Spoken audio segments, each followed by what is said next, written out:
Welcome to the Winged Wheel Podcast. Here to talk all things hockey are your hosts, Brad Crisco, Ryan Hanna, and Evan Lobsinger.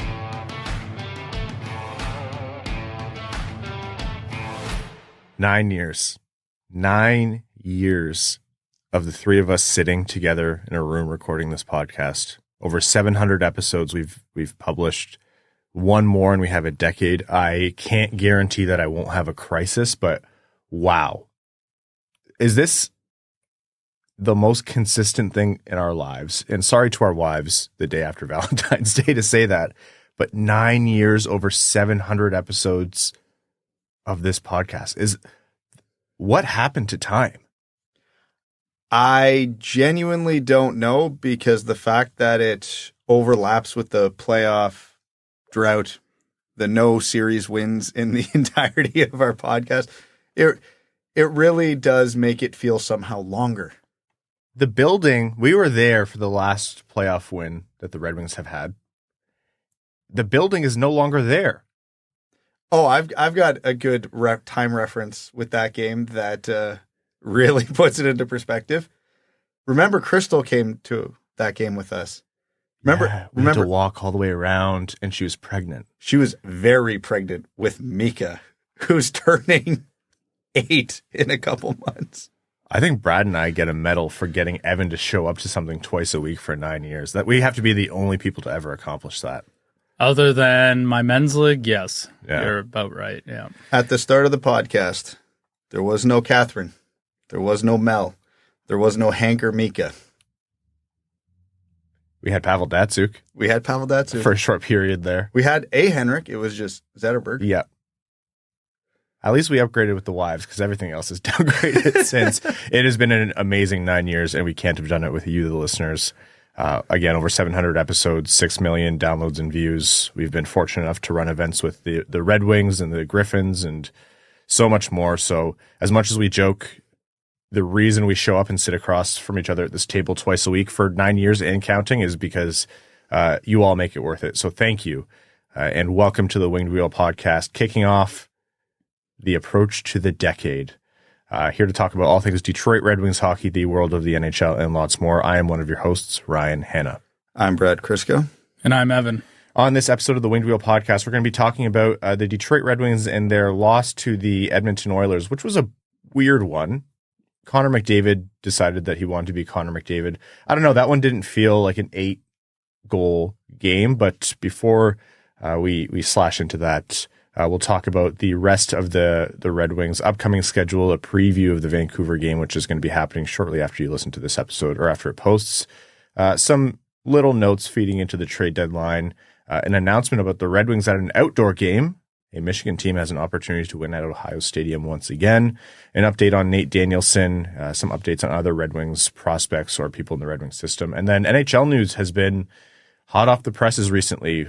Feeding off the whole Ridly Greig situation, Rielly got a 5-game suspension, which is now being appealed, so we'll talk about that. Jarmo Kekalainen earlier this morning was fired from the Columbus Blue Jackets, which we actually talked about not too long ago as being a possibility, so we'll jump into that. The NCAA CHL deal looks to be potentially dead in the water, which is disappointing if true, and so we'll discuss the ramifications of that and lots more before we jump into overtime. Before all that, I want to quickly let you know, Saturday, March 2nd, Detroit Red Wings versus Florida Panthers. That's also Winged Wheel Podcast Night at the LCA. So what that is a partnered event between us and the Detroit Red Wings, where we host a live episode of the Winged Wheel Podcast before the Red Wings game. That live podcast is going to feature special guest Ken Daniels, as well as other special guests. There's going to be an opportunity to buy food and drinks. Your ticket gets you access not just to that live event and the Red Wings game itself. It also gets you a special co-branded Detroit Red Wings and Winged Wheel Podcast cap. It's specially licensed, and it's the only time we can run it. It's a limited edition, so we can't sell them outside of that event. The first 400 ticket buyers get that cap. The tickets also have a built-in discount in them, and a portion of the proceeds benefits the Jamie Daniels Foundation. At the game, you'll be seated in special Winged Wheel Podcast sections with other listeners for you to enjoy the game. So go to wingedwheelpodcast.com/Red Wings or go to the link in the description. Only the first 400 ticket buyers get that specially co-branded cap. Again, wingedwheelpodcast.com/Red Wings. or go to the link in the description. A portion of the proceeds from every ticket sold benefits the Jamie Daniels Foundation, which is why we do this. So Red Wings versus Oilers, Detroit kicked off a little road trip here, starting off in Edmonton, which is never an easy task. And I was talking to a friend beforehand, and he said, are Detroit going to be, clobbered tonight by the buzzsaw that is the Edmonton Oilers? They're not still on their win streak, but we saw how good they can be on their win streak. And I said, you know what? I wouldn't say the odds are stacked in Detroit's favor. They never really are for any team if you're playing Connor McDavid and Leon Draisaitl. But Detroit has actually done a good job in the past of limiting McDavid to like 1 or 2 points in the third period, for example. And it takes everything in them, but, Seider and with some support can fend him off in a way where Detroit actually has the game within reach. They took a point off the Oilers recently, for example. Yeah, that didn't happen this time. It was an 8-4 final, which for 2 periods didn't look to be the case. It was tied after 2, and I think the Red Wings should have been leading after 2. And then in the third period, it's like Edmonton just decided to be good. It's not like, Detroit made mistakes and the defense was bad all game and the goaltending didn't save them this time. But to me, it was less about Detroit and more just Edmonton's like, by the way, we're a cup contender. You want to see why? Nuts. That third period reminded me of maybe the best basketball interview I've ever seen. And if anybody has seen the clip, it's Iman Shumpert talking about when he had to defend Kobe at the Garden. And I highly recommend going to watch it. It's one of my favorite stories I've heard from a basketball player. But this I apply here because the story, and I won't do it justice, but I'll do as good as I can, is through 3/4 of that game, it was Shumpert's job to defend Kobe. And he was having a good game. He was stealing the ball. Knicks were winning. He was shutting down Kobe pretty effectively. And he was saying after the third quarter, he's like, I was hype. He's like, I'm talking smack. Can't wait to get home and tell my brother I stole the ball from Kobe. And, Kobe's not saying anything. He's been regular all game. And then Amon says he comes up to him before the start of the fourth quarter, taps him on the leg and goes, you had a great game, young fella. You had a great game. And he's looking around all confused, looking up at the clock saying, there's still a quarter left. What? And then in the fourth quarter, Kobe proceeds to do what Kobe does, just absolutely dismantles the Knicks. Highlight reel play after highlight reel play. At one point, halfway through the fourth quarter, Amon's saying, Coach D'Antoni calls a timeout, looks at him like, what the hell? And he just looks back at the coach. I don't know. And the point of that story is Kobe is Connor McDavid and Iman Shumpert is the entirety of the Detroit Red Wings. He turned it on and there was nothing anybody could do to stop him. That's actually pretty apt. That must be so harrowing to go up against a player like that who just decides that your night's over. Yeah, just end of the third quarter. You had a great game, young fella. And then just torches him the rest of the game. There was a start to the game that was especially heartbreaking for the Red Wings. So they started Ville Husso, who has been out forever with an injury, trying to rehab that injury. He had a little conditioning stint. It was a shutout in Grand Rapids while we were actually in town. Recently, I talked to Ville Husso while we were there, and he talked about how frustrated he was, with the injury and in the recovery process. And he just wanted to get back into game shape, and he was really excited about that game in Grand Rapids. So I thought, it's going to be a tough test for him against Edmonton. That's Edmonton on the road is one of the hardest tests for a goalie, period. But good for him to be able to get into a game. And it just started with heartbreak because he looked sharp for the first few saves, and then just under 9 minutes in, Leon Draisaitl scored, and on the attempted save, Ville Husso stretched and fell awkwardly and immediately left the game and did not return. Alex Lyon was in before the 10-minute mark. Unexpectedly, Ville Husso looks to have re-aggravated or maybe aggravated something new and is now injured again. And that sucks. Like, goaltenders who are listening know how much, muscle pulls or tears or rehabilitating those kinds of things is exceptionally difficult. And you feel confident, and then it betrays you. That your heart breaks for him. Yeah, you feel horrible for Husso. Hopefully it's not the end of his season, but if it is, he's got all summer and spring to rehab for next season. It does present a very tough situation for the Red Wings in the short and long term, but especially the short term, because now Alex Lyon had to go up against the buzzsaw that is the Edmonton Oilers. Cold. Didn't fare well. And they've got another top team in the Canucks tonight who are probably pissed off after getting graded on in overtime. Yep. And even Calgary hasn't been terrible lately. So now... they traded good players and they got better. Yeah. And are you going to ask Lyon to play all three of these Western Canadian games now? Or do they have to put James Reimer in for a game, which, as we know, he's terrible. There's no way to sugarcoat it at this point in the season. You can't rely on him to win you a game.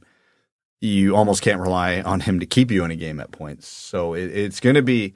He held his own against Toronto, and it wasn't the fanciest fashion. That's written in stone. Former Leafs players dunk on Leafs. Yeah, he definitely got some magic fairy dust walking into that room, just being an ex-Leaf walking into a game against Toronto. So it's hard to hold that up to any sort of repeatability factor.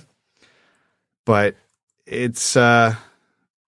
Hopefully, the Red Wings defense can be a little more sound than they were against Edmonton, which... My God, that's where you're going to hang your hat? Well, every other team doesn't have a Connor McDavid, though. That is true. So... Have they tried? In theory, it should get better just on that factor alone. If the top three forwards of the Vancouver Canucks skate at each other fast enough, they might morph into Connor McDavid. I don't think every team in the league has the luxury to even make that joke. That's how good Connor McDavid is. I'm not going to gush about Connor McDavid right now. I'll do that later. But let's talk about the game itself. So Edmonton went up 2-0 in the first period, and Detroit on a power play. It was just a gorgeous, perfect saucer pass from Patrick Kane to Alex DeBrincat on the power play. DeBrincat slammed it home, and Detroit got within one. And then in the second period, Edmonton went up 3-1, and then Veleno and Sprong worked together in front of the net to bang home another power play goal. Veleno actually ended up scoring, and then in the celebration tagged Sprong in the face with a high stick. He got Sprong as he was raising his arms to celebrate the goal, and he kind of looked over at Sprong. He's like, "Was that me?" Yeah, Joe. But Sprong was okay, and that was it was 3-2 at that point, Edmonton, and then Patrick Kane put home a great play that was between Perron and then Confer made an excellent pass around the defense to Kane in front. I'll have more thoughts on Kane in a second. And that was a 3-3 game. And when it was 3-3 after two periods, I thought, at points, when it was 3-1 Edmonton, for example, I think Detroit looked off some opportunities to shoot that they shouldn't have. I think Skinner was showing that he was beatable that night. Pucks got through him and either went through the crease or hit the post. He was having some trouble locating the puck. It was very evident. And whenever you're doing that and the goalie is on Connor McDavid's team, the thought should be shoot, right? Like Edmonton's going to come at you fast and hard, and you need to be able to have some goals banked. And I just don't think Detroit did enough to capitalize on those opportunities. I don't think Edmonton's defense was on top of it that night. Essentially, the fact that Detroit got back to 3-3, I thought they could have been even better than that. So I'm not complaining that they got back to 3-3, but I figured they weren't even playing their best, and they were not out of this game. It was a tie game. And then in the third period, it was just like Edmonton turned on easy mode, and it ended up being an 8-4 game where Connor McDavid finished with 6 assists. 6 in one game assists against the Red Wings. 8-4. It was actually 7-3. Perron tipped in a Sherratt point shot to make it 7-4, and then Edmonton scored like 2.5 minutes later. But I was watching that, and I thought, not great from the Red Wings defense. I don't think they were good all night. Missed assignments. It's hard to cover. Detroit's not good off the rush. We know that, and it's hard to cover some of the most talented players and the most talented player in the world off the rush. They were never going to be favored, but it was less about that for me and more just being in awe of how good Edmonton is.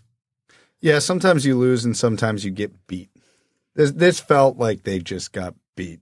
I could nitpick about a million things that game that they did wrong because, as you mentioned, there were definitely a long list of things they could have done better. This is one of those games I don't think even if they corrected them, they were winning. That's exactly right. someone said, like, why are you so nonchalant about an 8-4 loss? It's a season high amount of goals put up against you. And it's not really a scientific way of saying it, but you look at that, you watch how the game played out, and you're kind of just like, it's just one of those games. Like, Connor McDavid's going to drop 6 assists on you. What are you meant to do about that? Yeah, I always hate these hypothetical analogies because 9 out of the 10 times they're completely nonsensical. But this is one of those games where you're like, if they didn't have Connor McDavid, it's 4-2 Detroit. And then he factored in on 6 goals, which put the 2 up to 8. So it's, yeah, I could sit here kicking and screaming and nitpicking, but they got Connor McDavid. Something I want to talk about. As I was watching that game and before things went really off the rails for the Red Wings, I thought, man, Patrick Kane, it's like a regularly scheduled opinion at this point every time you watch, but Patrick Kane is still so shockingly good at hockey.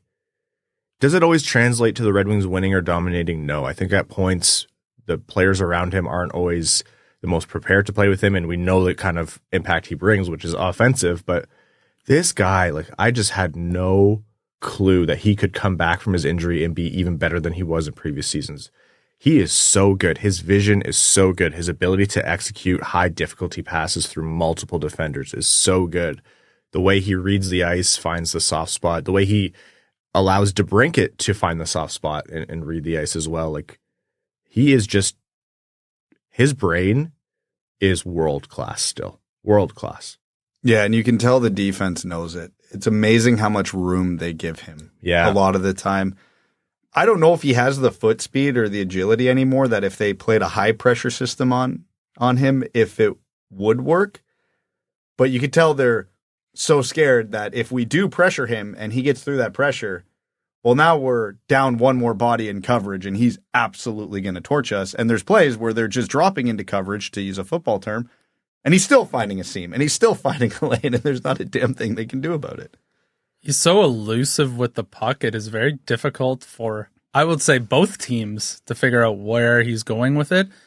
And the DeBrincat goal was just a masterclass because he gets the puck on the wall and he sort of acts like he's going to, take it towards the net, sinks those defenders down, and then rips like a saucer pass harder than most people can pass the puck right into Alex DeBrincat's wheelhouse. And he just barely got that thing on target. Like, most people try and make a saucer pass like that, they are putting it right into somebody's teeth. Like, he ripped that thing about 2 inches off the ice, just above sticks, and it's just nice to watch. It is.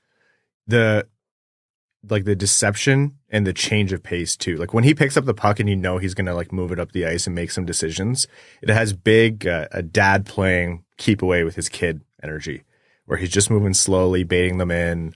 Makes a quick little move. He can move his hands slow, but make a quick pass, or move his hands really fast, like has a sense of urgency, then make just a subtle little pass to somebody in space. And it's just, yeah, it's something you see in like pond hockey and not in the professional levels. If the teams in the NHL that chose not to sign Kane, I'm thinking of teams like New York, for example, the Rangers, knew he would be this good, I don't think there's a chance they would have let him pass.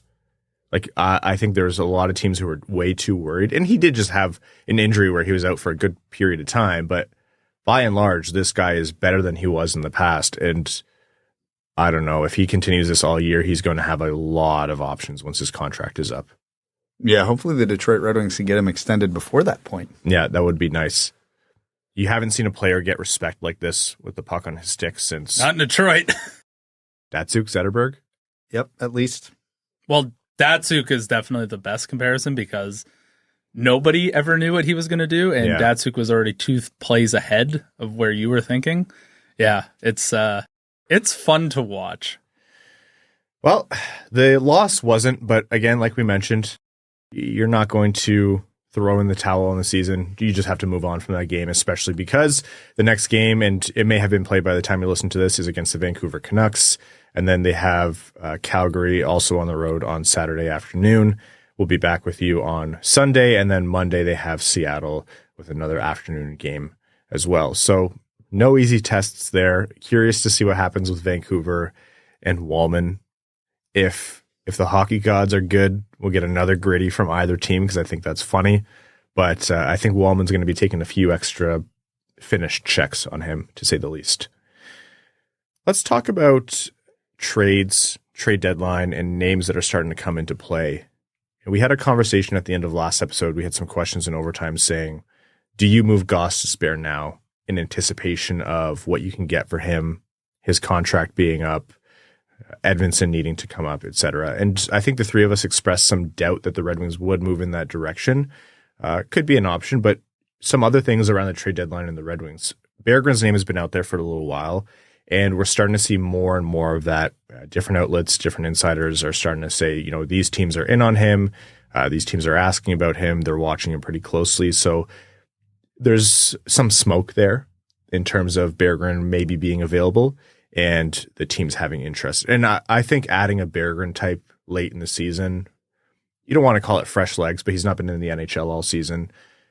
And what he's doing offensively, really all over the ice this year for Grand Rapids, teams are going to see that and say, yeah, our middle six could absolutely use a Berggren, especially for a run to be competitive offensively. So it's not guaranteed that he's gone from Detroit. I want to be very careful in saying that. But I think there's definitely a lot of interest out there, and I think there's consideration, at least from Detroit's side, to see what they can get for him. Yeah, it's that time of year where every good GM is considering all options. You have to. It's your job. But the Red Wings are in that position of, if you have time, use it. They don't have a ton of time, but they still have, 2-3 weeks, whatever it is, to the trade deadline. I think it might actually be a little longer than that. And there's still a lot to be determined. If the Red Wings get an injury at forward in that time stretch, well, now you're not trading Berggren because he's your likely replacement. The Devils are only 2 points behind the Red Wings for the final playoff spot with the same number of games played. If the Red Wings fall to 9th before the trade deadline, I think that changes their entire outlook. If they're, in a playoff spot, obviously you're not selling, probably not. If you're 4, 5, 6 points out of a playoff spot, I think the Red Wings have to shift to absolutely you're selling. And they have enough games in that stretch where it could dramatically swing one way or the other. And it's hard to get a read on what they should do because right now, for me, it's hard to get a read on where they're going to be at the deadline. Yeah, I have more confidence in them being in the position they are now, like fighting for a playoff spot pretty confidently. I don't think that it's guaranteed, but the way they've been getting results, and we've talked about this a lot, they've been getting results even in not their best games. So when they put together more complete performances, that inspires me to think that they can hold their own. Toronto's not, crushing the Atlantic, and they've now lost their best defenseman for 5 games. Tampa Bay is Tampa Bay. So even when they look down, they Kucherov's you, and then all of a sudden they're moving back up. But still, I think Detroit has every right to say that they can and should be in the mix in a few weeks. So my guess is they'll be in the playoff mix and they won't want to just sell. But like you said, Brad, anything can happen. Injury can happen. Other teams can get insanely hot. You never know. Waiting is the right call.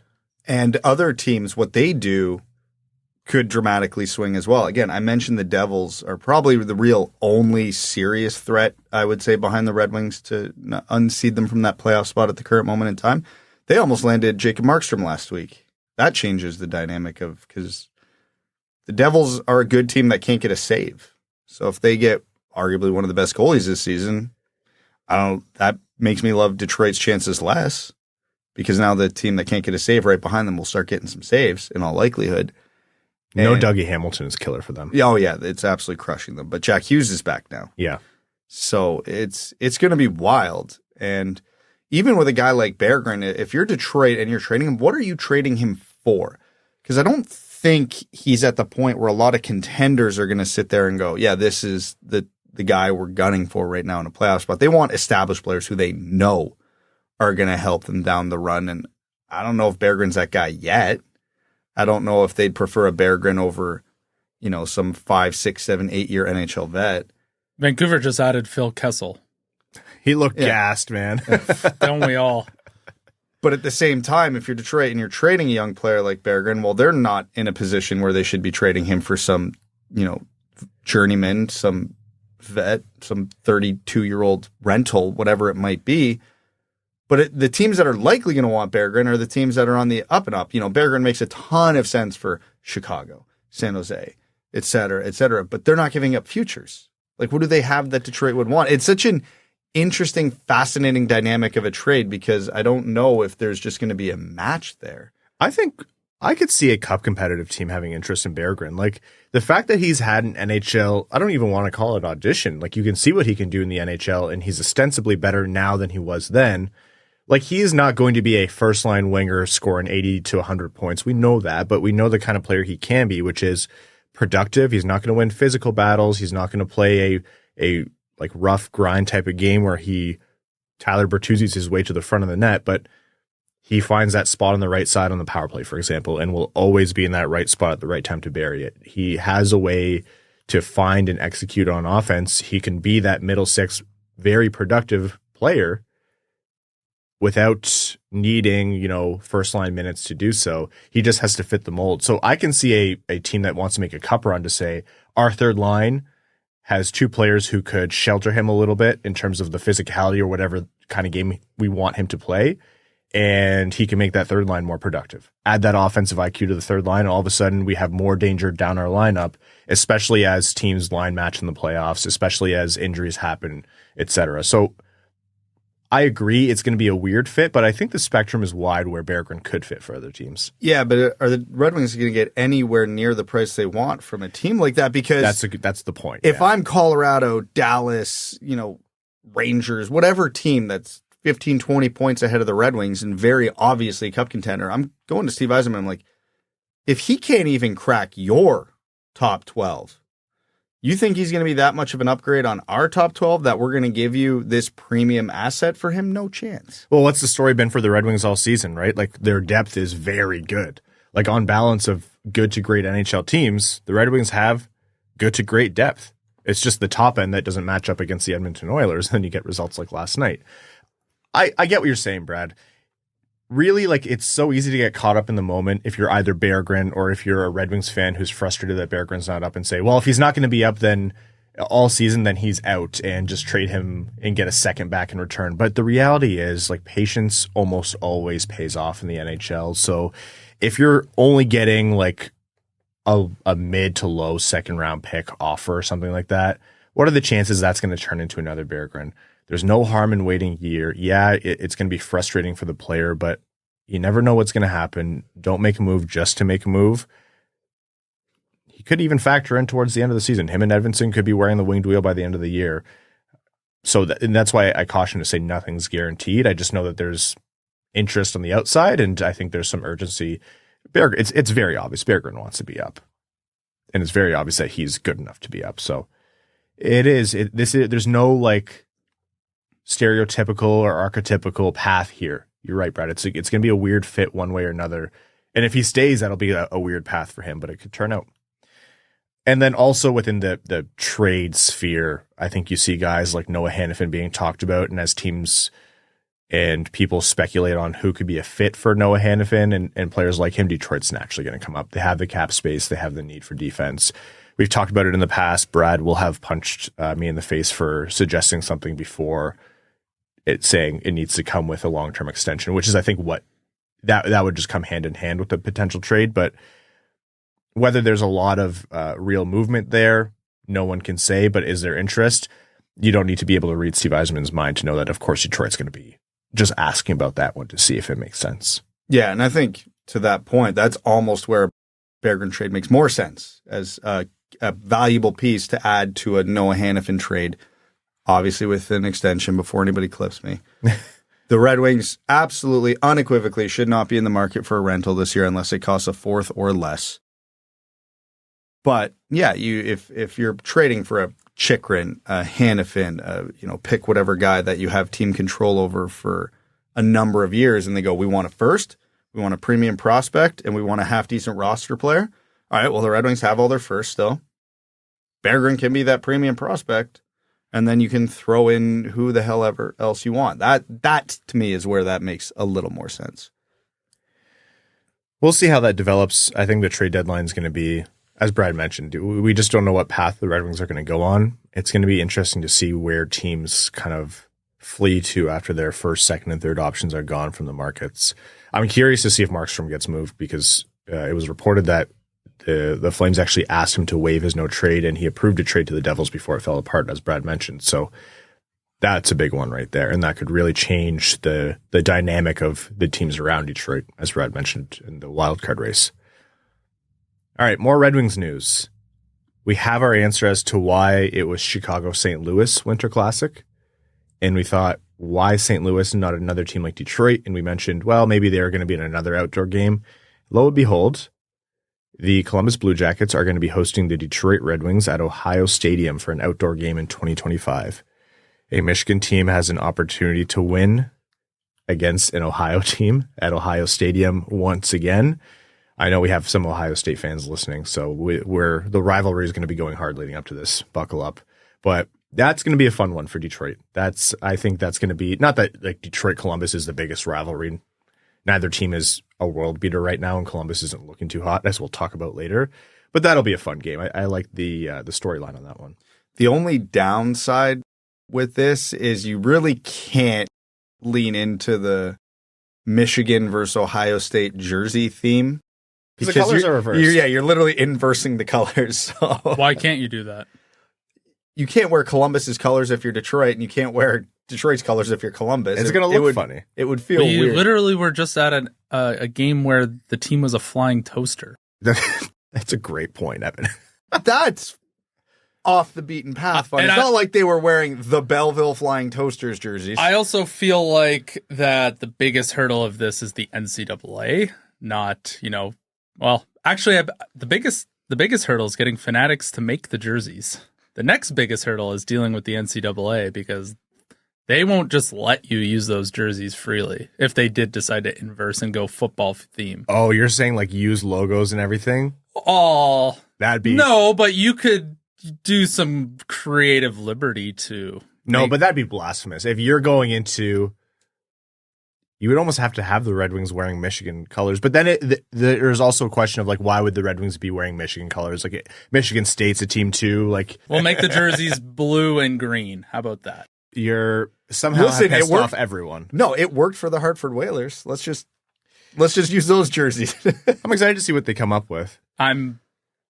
I already know how this is going to go. You 100%. Everyone's going to complain, and then everyone is going to need to take a deep breath. The logo will fall off because Fanatics is manufacturing them, and we'll all go on our merry way. Yes. What is ultimately going to happen is the Red Wings will, and Evan is right, get some like clean, classic-looking jersey where everybody goes, yeah, the jersey's great, but we wanted this. That's what's going to happen. We know it. Happens with every jersey they've ever released. We've done that for every jersey they've ever released. Yeah, some of them have aged well. I look back at the Centennial Classic and the Stadium Series one. I actually liked the Stadium Series one at the time. It's important to note one? The Colorado one with the big diagonal. That was all right. It's like it's fun for having fun with it, Yeah. It's not. It's kind of like a don't take the game too seriously type of design. Anyways. Cool to see Detroit back in outdoor games, and I would imagine this will start to open up conversations of having a game back at the Big House again for a future Winter Classic. So how about this idea for uniforms for this game for Detroit? They basically don't change anything off the jersey, but they put on their red helmets the white stripes, like how Michigan's got on their helmets. Again, Brad, you're pissing off everyone here. It's just like a little... Makes them go faster. Racing stripes. That is true. Oh, we could put flames. It could put flames. Anyways, we'll have fun leading up to that one. Other Red Wings news, Nate Danielson at Portland. First 12 games over there, 19 points. Had himself a 5-point night the other night. His offense is offensing, which is what we were watching for after he was traded. Turns out when he plays with better players, he does in fact generate more offense. So that is exactly what you want to see. So he had that 5-point night the same night that Detroit got thumped by Edmonton. So appreciate him for the distraction. And minor news here, Jared McIsaac was reassigned to a team in the Swiss League, had only gotten into 15 games for the Grand Rapids Griffins. You're going to start to see this more for players who have been in the system for a long time. McIsaac was a 2018 second-round pick. 3 picks behind Berggren, if I'm not mistaken. So the longer you hang out without actually, factoring into the Red Wings lineup, and as prospects roll over, that's going to be what happens. So the best to McIsaac, a big what if. I think that guy, a lot of injuries in his development, like the player, but just never really worked out for him. All right, let's get into some NHL news. Has anything happened? Almost nothing. It's all going to be contrived conversation, as it usually is. The Morgan Rielly suspension. Hey, we got something right. Because we said, doesn't matter who's screaming at you, which fan base is gaslighting you about, some precedent from 5 years ago, or this is BS because they're against my team, or the Leafs never get punished, whatever. It was always going to be that they were going to compare it to the Perron suspension from very recently, because the situations are almost completely analogous. Skated with intention to exact retribution against a player who had not committed a foul, hit them in the face with a cross-check. Their head took the blunt of the blow. And I'm quoting the NHL Department of Player Safety video when they explain why they got the suspension. The head took the brunt of the blow, and it was aimed upwards at their head. Perron got 6 games for that. He appealed it. We'll figure out what happens the same time George R.R. Martin releases the next A Song of Ice and Fire book, which is to say never. 6 games, that's the standard. I actually guessed that it would be 5 because Toronto would successfully argue the fact that he hit Greig's arm slightly first, and they would say it rode up, and that the Department of Player Safety would have to reduce it by 1 game, but otherwise it was still pretty vicious. Lo and behold, Rielly gets 5 games. Department of Player Safety quoted, skated a long ways with a lot of time to change his mind to exact retribution. Greig's head took the brunt of a cross-check. It was a vicious blow. They actually accepted the argument or understood the argument that it hit his arm first, but they did not accept that it rode up because they said it was aimed high, and I think they're correct in that. Absolutely. No matter who screams at you otherwise, just look at this neutrally for a second. That was aimed high. It wasn't like he aimed at his upper arm or his elbow and it rode up. No, he was aiming high, and he nailed him with that cross-check. And against a player who had not committed a foul. I think the video is funny for how many times they showed the slap shot. They were saying without saying, hey, he was asking for something, but they officially can't put that into the ruling. I can't believe I'm saying this 2 episodes in a row. I think they got it right. I have to make 2 points on this whole thing, and then I never want to talk about it again. The first one, I'm sure the hockey world is going to afford you that opportunity. Absolutely it will. The first part, and I'm with you, because if we go back to our conversation on here about when Perron suspended, we said on the one hand it was horseshit because every other cross-check to the face forever has been a 1, 2, or 3 game suspension. Why the hell is Perron getting 6? But we also then acknowledged if this is the new standard for cross-checks to the face, we're okay with it because that is what the standard should be for an action that vicious. This has been the first incident since then, and it's about the same punishment. So it is upholding the new quote-unquote standard, the new precedent for a cross-check to the face, which makes me very A-okay with how they handled both situations. Perron gets 6, Rielly gets 5. You can argue the minor details, same thing. I'm going to argue that the reason it went from 6 to 5 isn't because, it glanced his shoulder, because that's such a bullshit argument. It was the dumbest argument not the dumbest, but one of the dumber arguments I had seen going into this. It's because the NHL didn't want to deal with the appeal again. Yeah, that's a great point. 1,000%. They don't want to go through with Rielly what they're going through with Perron right now. Because reminder, that still hasn't been finalized. Perron's appeal is still ongoing. So they definitely did not want to deal with that again. But the part that was driving me nuts was the discourse around this.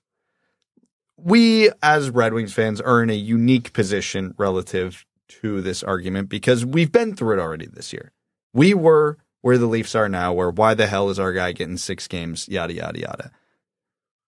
It is shocking how little Leaf fans brought up the Perron suspension when arguing. We're like, guys, we know Matthews got 2 why games. would you bring up data points that don't support your cause? Yeah. Your Honor, I'm not bringing that up because that's devastating to my argument. Yeah. It's the number of times I saw that Alex Chason cross-check from 2 years ago. I'm like, that was 2-3 years ago. Why the hell? Not, sorry, that is, you can look at that one and look at the Rielly one. That's not the same thing. I know. I'm like, guys, we had one 2 months ago. Same play where, again, a guy skated a long distance to exact retribution after the play and cross-checked a guy in the face. It's the same thing. And I can even argue intentions were worse on Rielly's part because albeit David Perron was very wrong, he saw a guy standing over his unconscious captain. Morgan Rielly had his feelings hurt. This is not the same thing. And then this argument online devolved into, did Ridly Greig deserve it? That is not relevant to the conversation because they're saying he didn't deserve to get a shot or he did. The answer is always in the middle. Hockey code. Ridly Greig knew something was coming. Taking a clapper into an empty net is not a penalty, but yeah, even he will admit, if you get him in a room with no cameras, yeah, I knew what I was doing and I knew what to expect. It doesn't mean a cross-check to the face is acceptable just because he deserved some retribution. If Morgan Rielly had just blasted him with a body check, grabbed him by a collar and started a fight, anything like that, this isn't a conversation. There's no slap shot versus retribution bullshit. It's only because he cross-checked him in the face. That's why he got suspended. The motivation, the reasons, the intentions do not matter. I will go so far as to say I think Leafs and Leafs fans, I think they're lucky that the Perron situation happened because that created a tether to the 6-game mark in and around. And I think that created an amount of a fear for the Department of Player Safety about the appeals process. They don't want to go through all that again. If Toronto was the first team to do it, the Department of Player Safety might have had the energy to nail him for more. I honestly think that play is worth, remove all context, remove, all precedent, just go off vibes here. I think that's worth way more than 5 games, but they couldn't go beyond 6 or much beyond 6 because that just happened. So I know for Leafs fans, you're like, critical juncture of the season, missing our best defenseman, maybe our best player at points for 5 games. Rah, rah, rah, rah, rah. Everything sucks for the Leafs. The universe is against us. Fine, whatever. But it could have been so much worse. Yeah, like you said, this could cost the Leafs their season. Yeah. I mean, mind you, they won their first game against St. Louis without Rielly. So predictable. Yeah. Of course. And it was 4-1, which is also hilarious. So I can understand why everyone's upset, and it doesn't help that it's Ottawa as well. So it's, the fact that the Department of Player Safety essentially got this one right is always shocking to me, but I don't know. I think it's more of a problem that the Leafs are saying, okay, we're missing one of our best players for 5 games at arguably the most important part of the season. A big part of this that people don't consider is the lawyers. Like hearing about how many lawyers are in the room for those hearings and then the appeals. Like that's exhausting. It is. We're not kidding when we say the winner of these situations are billable hours. So Rielly's appealing this. He can only appeal to the commissioner. He can't go to a neutral third party arbiter. It's only to the commissioner, and Gary Bettman has the final say. So the big lost opportunity for the lawyers in Toronto. Billable hours takes a hit there, but they still get one appeals process. But we're talking like 5, 10, 15 lawyers in the room for these things typically. And imagine how many are in from Toronto.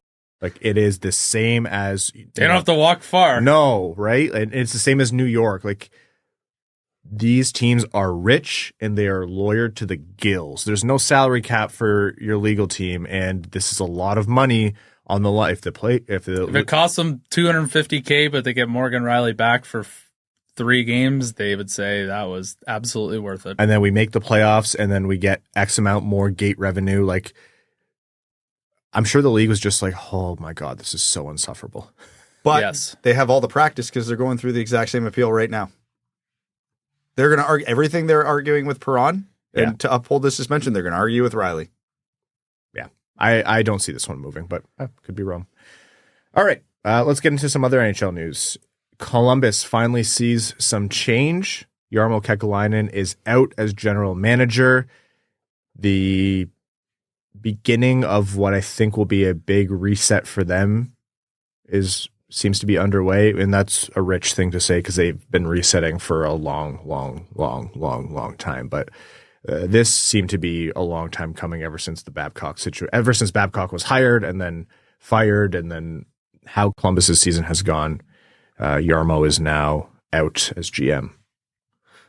Columbus's last 8 or so months might be top 5 most dysfunctional, worst leadership, whatever you want to call it, in NHL history. Between the Babcock debacle, all the garbage that continually is happening with their team, one of their major prospects speaking out, going, "What the hell are we doing here?" NHL history, maybe not recent NHL history. Where once we get back to like Harold Ballard and before that, that's a whole different category. So we'll call it the salary cap era. Yeah.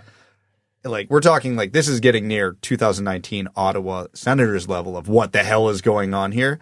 My only criticism, I have 2 criticisms about this Kekalainen firing. One, they didn't do it nearly soon enough, and they needed to go way further than just him. Like, Coach Davidson, Kekalainen should have all been out, and just their season's done. Yeah, it's not ideal to have a team where you're completely resetting everything mid-season. But if there was a team that would probably benefit from resetting everything mid-season, it would have been this one. Yeah, this season is lost, and even next season, what's going to happen, right? It's a brand new coach in there who came in last second after Babcock was fired, and has that gone well? Doesn't seem so. So, well, when you bring in a new GM, the timer begins, because coaches do not seem to last long when a new GM is brought in. Yeah, especially someone who seems as difficult, abrasive to play for. Yeah. As Pascal Vincent does. So we shall see. There's respect for John Davidson. He's still a key decision maker and part of the whole culture issue that's been percolating over the last half year. So it's very, very confusing, the whole situation. Yeah, the point of John Davidson was to come in and be like the hockey guy, coming over like well-connected, well-respected around the league, and to have control of the hockey operations and set up a system wherein these top prospects that they're getting, like think of Fantilli and everyone else, basically lifting Columbus out of the perpetual forgotten teams, in the NHL standings, creating a system wherein they can translate that talent that they're reaping in through the draft and create an actual competitive hockey team year in and year out. And it's not happened. So he's stepping in as interim GM for the rest of the season, and he's going to have to find a GM to replace. And then, what happens after that? You're both completely correct. There's going to be dominoes to fall. The coach is going to be in question. How they handle prospects is going to be in question. How they handle like the internal staff that people don't even see, that's all going to be in question. Whenever you see a team go through a big reset like this, like everything is up in the air. I don't know if we went into an alternate dimension at some point, which caused the Columbus Blue Jackets to go from a well-run organization to then hiring Mike Babcock and firing him before he even played a game. I don't know what happened. I think something happened in the world where the Columbus Blue Jackets right now are the President's Trophy favorite, but it's not our dimension. Jarmo Kekalainen got on this insane tear of just saying, F it, we ball. Keeping your key players through the trade deadline. He kept Panarin, he kept Bobrovsky to make that playoff run. They beat Tampa Bay that one time. He decided, okay, great, I'm going to just go sign Johnny Gaudreau. They baited the entire hockey world into not believing that they were getting Johnny Gaudreau, and then they did. They just signed Johnny Gaudreau out of nowhere. And I understand that, because you need to make bold moves to pull yourself out of the basement, out of obscurity. Like you need to make, if you want to put yourself on the map, you need to do big things to put yourself on the map. But it looked like he didn't know when to stop that. And when you have a history of not being terribly successful, he had a little stretch there where he did, but a history of not being terribly successful, and then all of a sudden you just flew too close to the sun. Like, you've jumped the shark once you're hiring Mike Babcock. You can understand what he was trying to think and say, no, I want to keep making bold moves and pulling this team, doing whatever it takes to pull this team out of obscurity and making them competitive and making this a true organization. But it does feel like he genuinely flew too close to the sun here. For a league that is essentially risk adverse at almost all times, to hang your hat on Mike Babcock as your head coach after, we don't need to repeat the Mike Babcock resume, but that is bold. That is, and like you said, he flew too close to the sun, because If that doesn't work out, you're toast. And it didn't work out. And the fact he lasted this long after that is remarkable. The only way he was going to last the season is if Columbus came out and did fantastic, and that's just not what happened. Anyhow, there's now a new opening, so we'll see the carousel move along that one.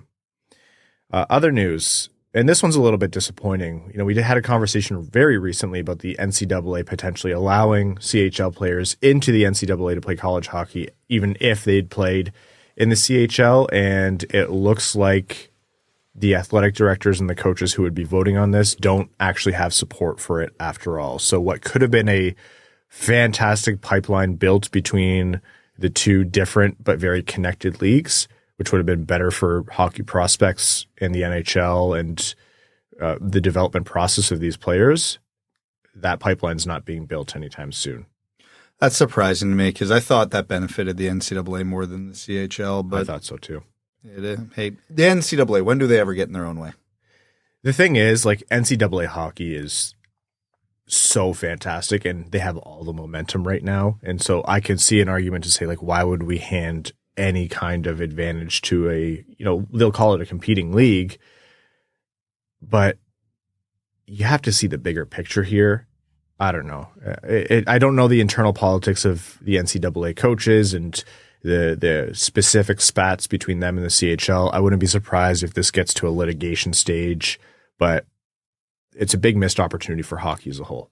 If you're a fan of a specific NCAA team or a specific CHL team, or you're really embedded in either of those systems, I can understand if you have firm opinions one way or another. But as a hockey fan, more options for players to develop that suit them is only a good thing. So it sucks that was a flash in the pan. The fact that people can never seem to agree on anything ever. And the fact that they said the athletic directors and the coaches all strongly oppose this makes me feel like there's internal politics and power pressure going on in the background. So, yeah, it's unfortunate. Maybe back to the drawing board. I don't know. There's clearly some level of politics, or people are probably still maybe a little heard about certain things that go on between the two leagues and how they interact with one another that they just can't let go. Who knows? It's a very interesting and delicate situation from the sounds of it. Elsewhere across the NHL, Alex Ovechkin has learned how to score again. So the race is back on for him to pass Gretzky's goal mark. And I'm just going to cede this. We don't have to talk about it all today. But is there a universe where Sidney Crosby doesn't finish his career at the Penguins? Because if you look at their trajectory and what they've been able to do this season and try to salvage those, the tail ends of Letang, Crosby, Malkin's careers, they're not doing it. Pittsburgh is fourth on the list of teams behind the Red Wings for the second wildcard spot. It's not going well. Not to say it can't turn around, but is it going to track upwards season over season as Crosby rounds out his career? I don't think the conversation's insane. I don't think it's insane, but to steal a line Evan's already used this episode, is there a universe where Sidney Crosby doesn't play for the Pittsburgh Penguins? Yes, but it's not this one. I if you want to restock your cupboard, moving Sidney Crosby certainly would do it for a long, long time. I mean, seeing Patrick Kane in a Red Wings jersey is anything can happen, man. Pretty much but it didn't come via trade. It came through signing. Seeing Sidney Crosby in anything other than the Pittsburgh Penguins uniform, that doesn't work for me. Yeah. I would imagine his ambition is to finish his career and complete his career fully as a Pittsburgh Penguin, and he will rise with the tide and sink with it as well. And I would imagine he moves right into management in that organization. I can't imagine it. I can't even imagine trying to even structure a trade for Sidney Crosby, let alone actually do it. That'll be the most expensive 35-plus-year-old player. How many first-round picks are you allowed to trade? All of them? For the next 20 years? A lot of teams would consider trading a lot of their first-round picks. I think guys like Malkin are a little bit more palatable, although you want to go after the golden goose for sure. It would sicken me if he went to anyone in the Atlantic Division. I think Colorado, like he maybe goes plays with his Colorado buddy would in make Colorado, a lot of sense. Yeah. Anyways, it's an insane topic for me to bring up, but I've had it on my list for a while as we kind of watch the way Pittsburgh has gone on, and I just don't see a path for them to be cup competitive within Crosby's window again. I think they said Jake Gensel's hurt now too, which was their big trade chip. That's awesome. So they love that. Yeah, it's not going the way I think they envisioned it as the last dance, so to speak. Yeah, someone proposed the question, and I had to think about it long and hard. If the Penguins miss the playoffs this year, is there a team in the entire NHL in a worse spot than them? Their core is really old, albeit in Crosby's case, still sick. They have no depth. They have no farm system. They don't have a lot of picks. They gave that up. Don't forget Erik Karlsson. And they have a lot of cap tied up in their, if you want to call it core four. They are screwed. Like, even trading Crosby for the king's ransom you get would not be sufficient to restock the cupboard. The thing is, we've been saying that for how many years now? Yeah, but they missed the playoffs last year. And it looks like they're going to miss again this year. And then they're going to lose Crosby, Malkin, Letang, and Karlsson within the next 3 to 5 years. And that's not even talking about what their regression is going to look like in that time. They are, if they don't make the playoffs this year, they're not. They're done. Thinking about it from my own biased fan perspective, if I'm a Pittsburgh Penguins fan, I don't want them to trade Sidney Crosby. No. Because I want to see Sidney Crosby on my team for his entire career.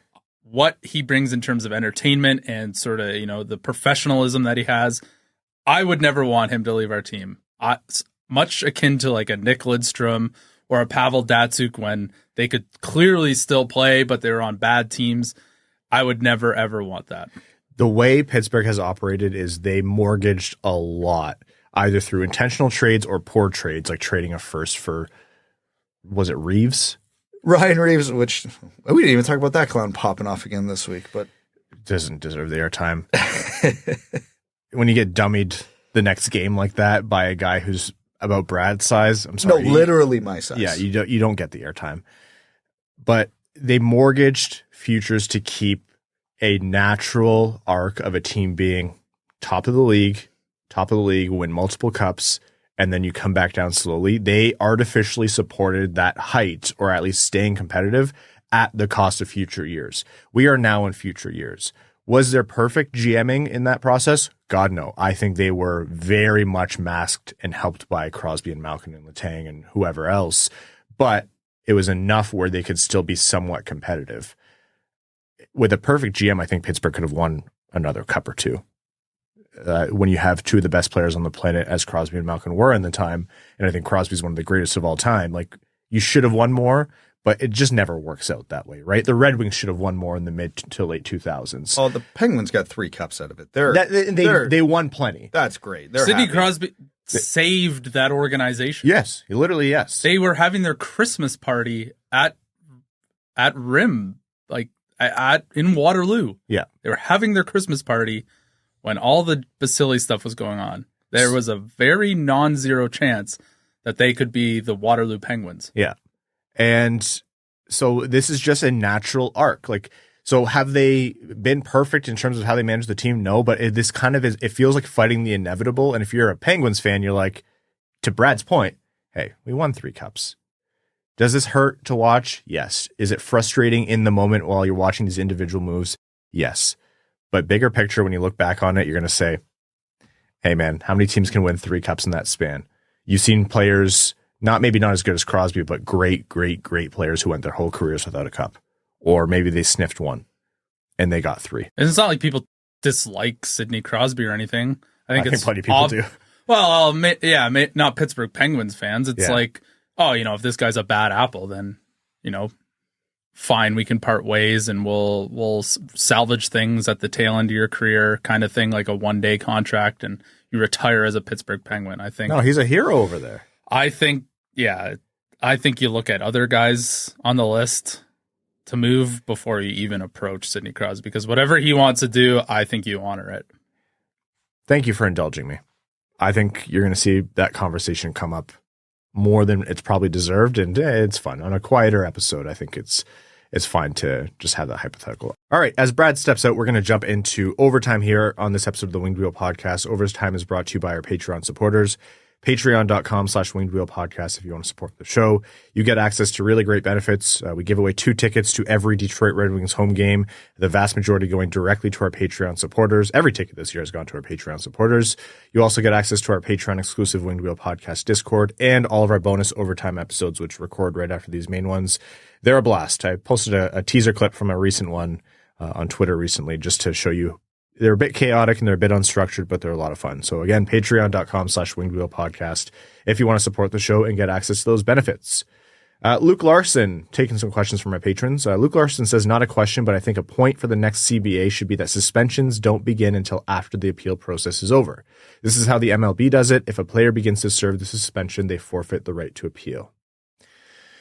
I understand the thinking, Luke. I personally don't agree. But what I do think is that the NHL and the NHLPA have to agree upon a rapid appeal response process.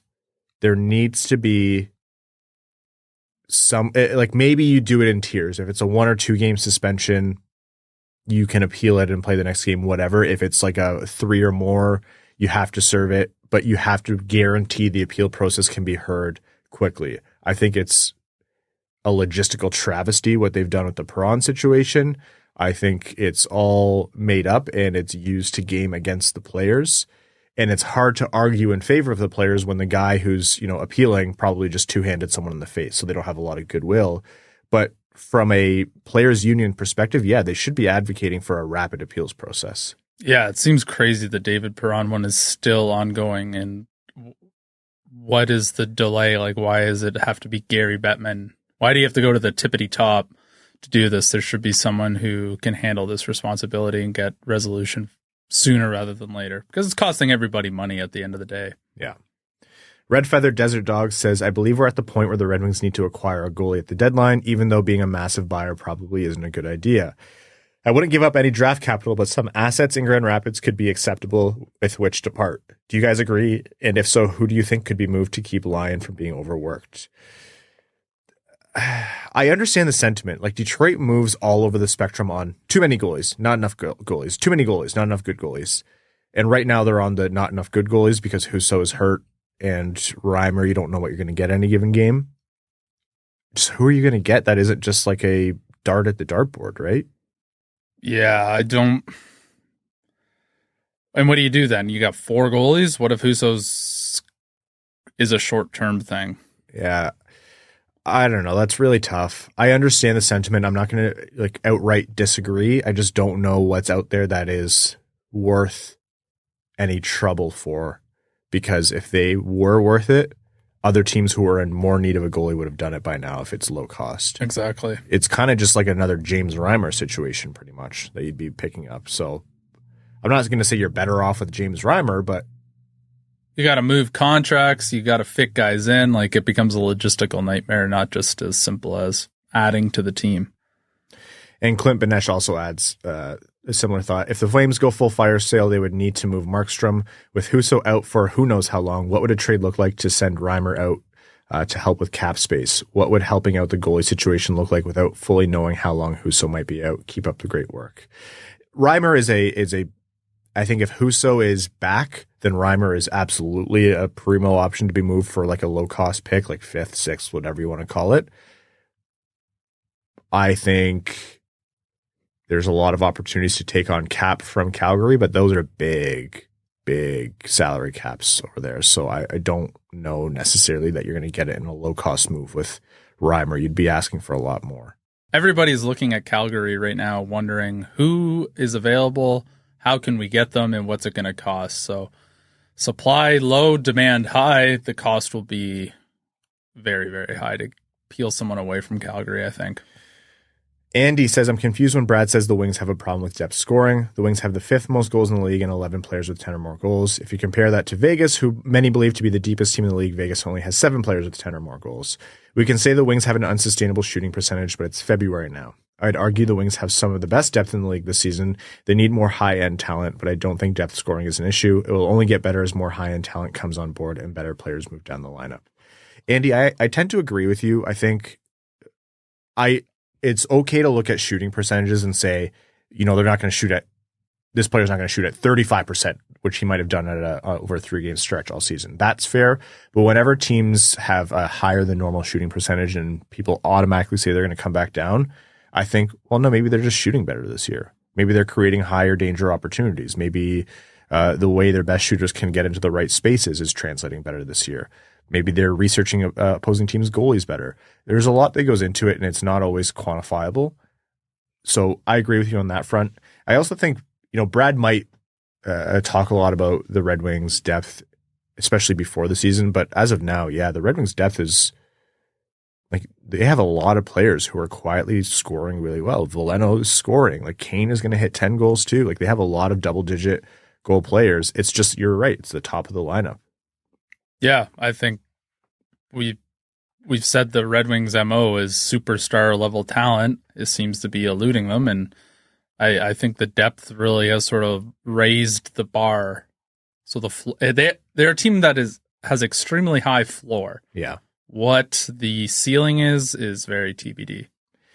Dustin Penner's pancake-induced back injury says, who would you rather have? And he has a list of pairs. Dobson or Bouchard? Dobson or Bouchard? I'll go Bouchard, but people sleep on Dobson. I don't know who to pick in this one because Bouchard, it's, is he producing because he's on such a loaded team, getting, free cookies from Lyon and Connor, whereas Dobson's kind of in a situation like with a team built similarly to the Red Wings. I'll just say Evan Bouchard because he's got a good name. Kind of has the same kind of look as you. I don't know if he necessarily looks like... Yeah, a little miserable. Like, sleep deprived. At 18 years old, he looked like he does look like you. Yeah, that is terrifying. That's alternate universe. I can't say Noah Dobson then. You look like such a generic hockey player. You really do. Thank you. It's not a compliment. Okay. Shesterkin or Saros? Oh, yeah. You can't go wrong. Who's younger? I don't know off the top of my head. You know what? I'm going to go UC Saros, but you can flip-flop. Yeah. Shesterkin is 28 years old, and Saros is 28 years old. Oh, I don't think these names were pulled at random. No, it looks like they put a lot of thought into this one. Reimer or Korpisalo? Oh, Reimer. Less time on the contract. Yeah, that would make sense to me. Josh Anderson or Jack Campbell? Josh Anderson or Jack Campbell? Yeah. Goalie. Yeah, I'll say Josh Anderson.